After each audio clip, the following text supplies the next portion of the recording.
Good afternoon, it's Zachary from the legendary Zachary Sweeps. I'm just doing this quick video. I just want to just point out a couple of things. As you are well aware, we're having some mad weather at the moment. I was going to use some language there, but I better not because I want to keep this channel language free. But we're having some really crazy weather at the moment, and I'm coming to a lot of houses, as I've said to you before, where there is actually water marks dripping down the pipe, as you can see on this one. Can you see that? Everywhere is dark at the moment because of the, I think it's better without it, to be fair, but as you can see, there's like, if I bring it up close, so that's probably better. Look, you can see the water's coming down. So like there's a little bit of a leak, and because it's on the outside of the pipe, it's leaking on the outside. So like maybe the flaunching needs doing, needs investigating a little bit. But the reason why I'm doing it is the bottom bit.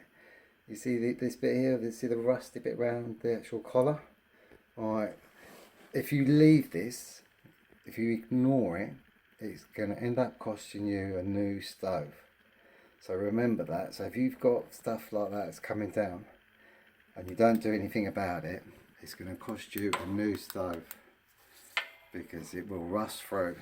These are cast iron, so what you need to do is get a wire brush out. If you don't leave it too long, and then you can rub it down. I mean, I can rub it down a lot just with my finger. Can you see the difference already? Yeah, already just rubbing it down with my finger. And then what you can do is go around it, do that. This is just with my finger. I haven't got any sort of tools with me. You could even do it with a screwdriver or a kitchen knife or anything like that. Just rub it down, look, and blow it away. And then you can get special, great, fireproof, heat resistant spray or anything like that, and then spray it up and clean it, and just do that. Look, you can see on the other side as well. See the difference? Well, I've just literally just rubbed it. Look at that side there. Alright, so if we rub it, look at that bit there. Look at that. Let me see if I can get a better angle. I'm really sorry about it being so dark. Look at that. I'll leave that torch right there like that. What is going on today? You can tell I've on my 7th trip today. For some strange reason that we will not stay in position. Right. And you just rub it, look. Rub it like that. Just rub it like that. If you do it early, you can catch it early. It'll just come off like that.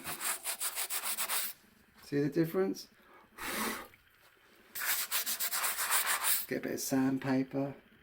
It makes such a difference. Just as simple as that. And then get some spray from B&Q or any DIY store wherever you live in the world.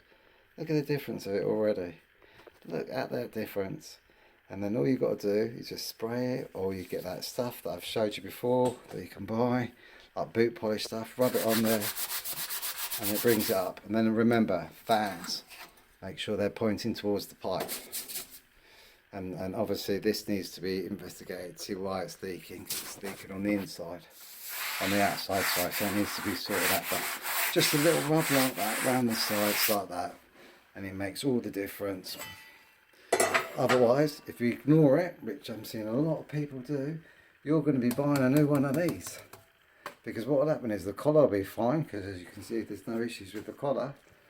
But once that stove is rusted, you'll be buying a new one of these. And what are we talking about? £1,600? So think about it. You know, you've got to maintain these wood burners. You've got to look after them. It's really important. If you see water on the pipe, wipe it off, because that's all you need is a cloth when it's cold, and wipe it off. Don't ignore it. I see it so much at the moment. You know, no one can help the weather at the moment. It's really bad, and it's pretty crap out there. But you don't want to be spending money that you don't have to. So anyway, I just wanted to share that because that was a perfect one to show you. Because I've been talking about it for a while, and I wanted to find you one that I could just brush it off like that with my hand, literally with my hand. That's all I've done. Use my gloves. That's it. They've even got a hole in it now, and that's it. It's done. So remember, don't let them rust up there, because you'll be spending thousands of pounds. And remember, it won't be the stove that you'll be paying for as well. You'll be paying for it to be installed, and they'll turn around and tell you that it's going to need a new liner, which it won't, but they're going to say that anyway, because they just want your wonga. So they'll fitters will be happy to see this happening with every wood burner in the country. So remember that. Don't let it rust up like that. This one's lucky because it's got to a point where if it was left for a few more months and it starts eating into the actual wood burner, then you have serious issues with it. But I will explain it to the customer. But I wanted to share that with you. Anyway, sorry it's so dark, but at the moment everywhere's dark. It's that time of year. So the other thing is, like, it's all right to put your wood at the side like that, as long as you use it that evening or the next night. Don't ever stack it up on the sides, because you know what happens, it becomes combustible and it'll catch light, and then it'll either smoke you out when you're asleep and then you'll die, and that's not really cool, is it? So there you go. Have a nice day from Zachary, from Zachary's Week.